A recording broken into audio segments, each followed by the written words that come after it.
पश्चिम बंगाल के उत्तर 25 परगना के हाकिमपुर बॉर्डर पर पिछले दिनों जो दृश्य दिख रहा है उसने सुरक्षा एजेंसियों को हिला दिया है। यहाँ भारी भीड़ उन लोगों की है जो सालों पहले चोरी छिपे बांग्लादेश से भारत में दाखिल हुए थे और अब SIR यानी सख्त पहचान सत्यापन के चलते वापस जाने को मजबूर है। रोजाना 200 से 300 लोग, महिलाएं, बच्चे और पूरे परिवार अपने सामान के साथ इस इंतजार में खड़े रहते हैं कि BSF उन्हें लौटने दे। जब इन लोगों से बात हुई तो सबसे बड़ा सच दस्तावेजों के रूप में सामने आया।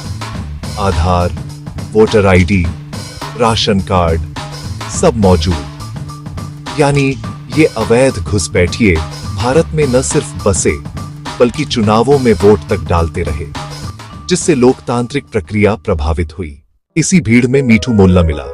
उसने बताया कि वह दलालों को 5 से 6 हजार रुपए देकर नदी पार कराया था, भारत में राजमिस्त्री की नौकरी की और 3 अलग अलग चुनावों में वोट भी डाला।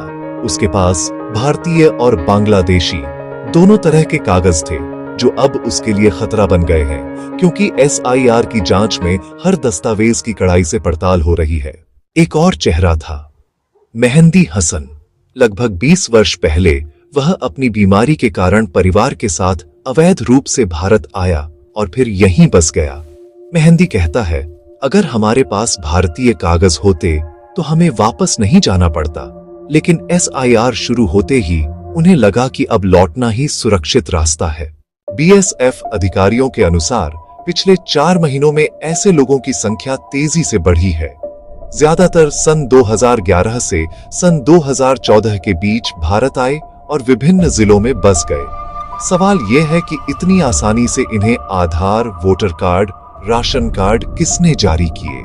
यह प्रशासनिक लापरवाही और वोट बैंक राजनीति की ओर इशारा करता है।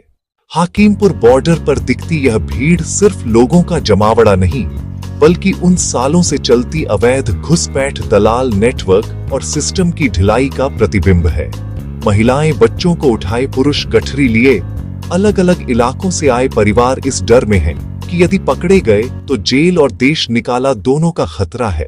यह मामला दिखाता है कि अवैध घुसपैठ सिर्फ जनसंख्या का मुद्दा नहीं, बल्कि राष्ट्रीय सुरक्षा, चुनावी प्रक्रिया, सीमा नियंत्रण और प्रशासनिक जवाबदेही से जुड़ा गंभीर विषय है। वर्षों से सिस्टम में छिपे ये लोग अब पहचान उजागर होने के डर से बॉर्डर पर लाइन लगाए खड़े हैं। यह डर उनके चेहरे पर साफ झलकता है। दलालों का संगठित नेटवर्क भी सामने आ रहा है। नकली पहचान पत्र बनाने वाले, सुरक्षित रास्ता दिखाने वाले गाइड और स्थानीय संपर्क सभी मिलकर एक मजबूत तंत्र चला रहे थे। इसी वजह से अवैध प्रवेश एक रूटीन प्रक्रिया बन चुका था। यह सब सुनकर हैरानी होती है। इन घुसपैठियों को स्कूलों में एडमिशन, बैंक खाते, अस्पताल की सुविधाएं और सरकारी योजनाएं तक मिली, जो दर्शाती है कि कहीं न कहीं राजनीतिक दिलचस्पी और स्थानीय दबाव इनके टिके रहने में मददगार रहे। यह स्थिति सोचने पर मजबूर कर देती है। अब जब SIR की जांच तेज हुई है तो समुदायों में भी अविश्वास बढ़ रहा है। लोग सोच रहे हैं कि उनके आसपास कौन नागरिक था और कौन नहीं। सबसे बड़ा सवाल यह है, अत्याधुनिक सुरक्षा तकनीकों के बावजूद इतने बड़े पैमाने पर अवैध घुसपैठ कैसे होती रही? हाकिमपुर से निकलती तस्वीरें बताती हैं कि आने वाले दिनों में और भी बड़े पैमाने पर लोग बांग्लादेश लौट सकते हैं, क्योंकि अब सिस्टम की सख्ती के सामने नकली पहचानें टिक नहीं पा रही। बाकी आप लोग इस पर क्या सोचते हैं? अपनी राय नीचे कमेंट में जरूर बताएं। वीडियो को लाइक, सब्सक्राइब और अपने दोस्तों तक जरूर शेयर करें। जय हिंद, वंदे मातरम।